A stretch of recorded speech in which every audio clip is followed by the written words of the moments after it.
నమస్కారం అండి. నా పేరు డాక్టర్ రవికుమార్ అండి. మనము ఇంతకుముందు టాపిక్ లో మనము మేల్ ఇన్ఫర్టిలిటీ గురించి డిస్కస్ చేశామండి. అంటే సంతానలేమిలో అబ్బాయిలకు ఎలా ఉందో డిస్కస్ చేశాం. ఈ రోజు ఏంటంటే ఇప్పుడు మన అమ్మాయిలలో సంతానలేమి సమస్యలు ఎలా ఉంటాయో చూద్దాం. ఇప్పుడు అమ్మాయిల విషయానికి వస్తే వాళ్ళకు పిల్లలు కలగకపోవడానికి మెయిన్ కారణం పీరియడ్స్ ఇరెగ్యులర్ అని చెప్పొచ్చండి.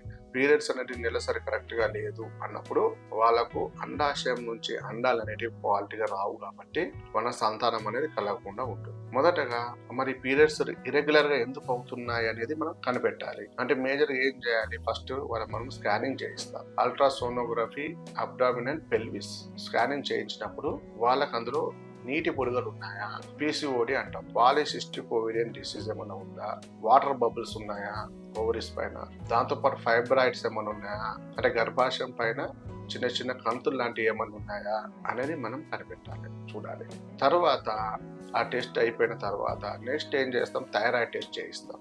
థైరాయిడ్లో థైరాయిడ్ ప్రాబ్లం ఏమైనా ఉందా, దాంతోపాటు కొన్ని hormone test, FSH follicular stimulating hormone అంటాం, ల్యూటినైజింగ్ హార్మోన్ అంటాం, ప్రొలాక్టిన్, ఇలాంటి కొన్ని హార్మోన్ టెస్టులు ఉంటాయి, ప్రొజెస్టరాన్, ఇలా హార్మోన్ టెస్ట్ కూడా చేయిస్తాం మన హార్మోనల్ ఇంబ్యాలెన్స్ ఉందా అని. దాంతోపాటు AMH anti Müllerian hormone test అంటాం, అది ఎంత పర్సెంటేజ్ ఉంది, వాళ్ళ సంతానం కలిగే ఛాన్స్ ఎంత వరకు ఉందో అది చెప్తాం ఆ రిపోర్ట్. ఇవన్నీ చేయిస్తారు. దాన్ని బేస్ చేసుకొని వాళ్ళకి ఏది రీజన్ ఉంది, ఏది కారణాలు ఉన్నాయో మనం చూసి దానికి మనం ట్రీట్మెంట్ ఇవ్వాలండి. వాళ్ళలో కూడా ఏంటంటే చాలా మంది తొందరగా అవ్వాలి, ఆల్రెడీ మ్యారేజ్ అయింది, లేట్ మ్యారేజెస్ అయితే అండి, ఈ లేట్ మ్యారేజెస్ అయిన వాళ్ళకే ఇట్లాంటి సంతానలేమి సమస్యలు ఎక్కువగా ఉంటాయి. వాళ్ళకి 24-25 సంవత్సరాల వయసులో ఉన్నప్పుడు పెళ్లి చేసుకుంటే ఎలాంటి ప్రభావము, ఎలాంటి ఇబ్బంది ఉండదు. చాలా మంది జాబ్ రీత్యా, వృత్తిపరంగా వాళ్ళు ఏం చేస్తుంటారు, 29 సంవత్సరాలకు పెళ్లి చేసుకుంటారు, లేదంటే 30 సంవత్సరాలకు కొంతమంది పెళ్లి చేసి లేట్ మ్యారేజ్ చేసుకుంటారు. అలాంటి వాళ్ళకు కంపల్సరీ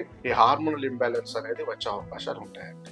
దానివల్ల కూడా వాళ్ళకు సంతానలేమి సమస్యలు తలెత్తే అవకాశాలు ఉంటాయి. అలాగే కొంతమందిలో ప్రాపర్ డైట్ లేకపోవడము, ఎక్కువ డైట్ మీద కాన్సన్ట్రేషన్ చేయకుండా ఏది పడుతుంది తినడం, అలాగే వెయిట్ పెరిగిపోవడము, అది చేయడం వల్ల కూడా వాళ్ళకి పీరియడ్స్ రెగ్యులర్ వచ్చే అవకాశాలు ఉంటాయి. ఇవి మెయిన్ కారణాలుగా చెప్పొచ్చు.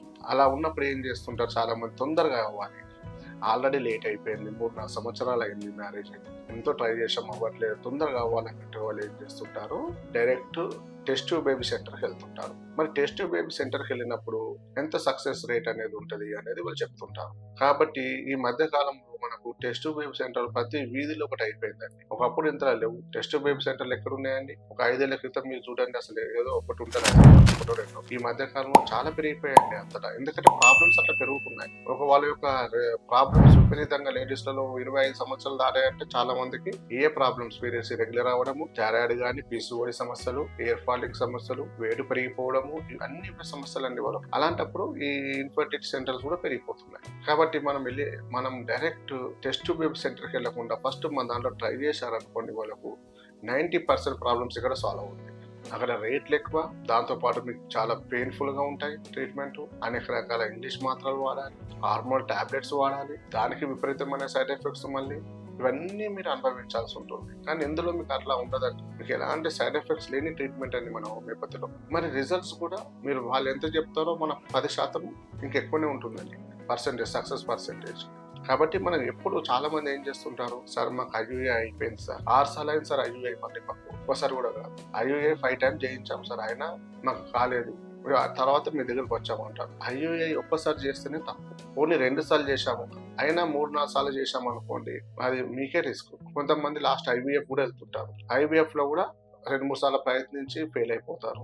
అలాంటి వాళ్ళు కూడా మళ్ళీ వస్తారు మన దగ్గరికి. నేనేమంటానంటే అంత దూరం ఎందుకు వెళ్ళడం, అంత పైసలు డబ్బులు ఖర్చు పెట్టుకోవడం ముందే ఫస్ట్ మన దగ్గర ట్రై చేశారనుకోండి, ఇక్కడ అయ్యింది అనుకోండి, చాలా న్యాచురల్ గా అయిపోతుంది, మీకు ఎలాంటి సైడ్ ఎఫెక్ట్స్ లేకుండా అయిపోతుంది. కాబట్టి మీరు ఎక్కడికి వెళ్లకుండా మీరు ఫస్ట్ మన దగ్గర సంప్రదించండి. మీకు పీసీఓడి సమస్యలు ఉన్నా, థైరాయిడ్ సమస్యలు ఉన్నా, సంతానలేమి సమస్యలు ఉన్నా ఒక్కసారి మన క్లినిక్ మీరు సంప్రదించండి. మీకు 70-100% మన సక్సెస్ రేట్ ఇచ్చే విధంగా, మీకు కన్ఫర్మ్ అయ్యే విధంగా ట్రీట్మెంట్ ఇవ్వడం అనేది జరుగుతుందండి. నమస్కారం.